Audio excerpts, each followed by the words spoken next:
आज सकाळे किछि responsible channel रे भी देखिली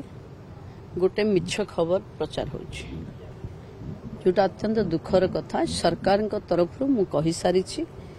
कि ये ड्राफ्ट स्टेज रे अछि 100 दिन भितरे निश्चय सुभद्रा मिलिबो लोक महिला ड्राफ्ट स्टेज रे थिला बेले ताकू तार किए बाद पड़ो किए पाइबो कौ लोक पाइबो एकू प्रचार प्रसार करवा ठीक नुहे। मु अनुरोध करी मीडिया हाउस मानकू सरकार जहाँ कहूची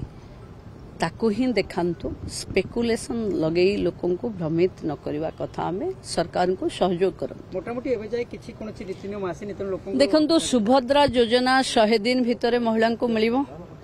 ये बीजेपी रो संकल्प पत्र रे थिला कैबिनेट ताकू स्वीकृति देछि ड्राफ्टिंग स्टेज रे अछि खूब शीघ्र मीडिया सामना रे आर रूपरेख आसीबो जहाँ भी रूपरेख हबो सरकार जणेबे। मैडम आउ गोटे चर्चा रहउछि जे प्रत्येक महिला हिताधिकारी ए कथा मध्ये गोटे चर्चा आलोचना रहउछि जहाँ आसीबो रूपरेख ताहा जणे दिया जिवो रूपरेख आधार रे ही निष्पत्ति हबो। सरकार रो 100 दिन रो जो पेपर बाहरिबो अपेक्षा करंतु से 100 दिन रे टूरिज्म विभाग जो प्रस्तुत करूछि जे एक विकसित ओडिशा रे पर्यटन रो भूमिका कौन रहिबा दरकार ये विभाग रो बहुत अधिकारी माने कुशली अछंती बहुत पर्यटन उपरे दीर्घ दिन धरी काम करिसंती। ओडिशा रे रूरल टूरिज्म केमती बढ़िले गाँ लोक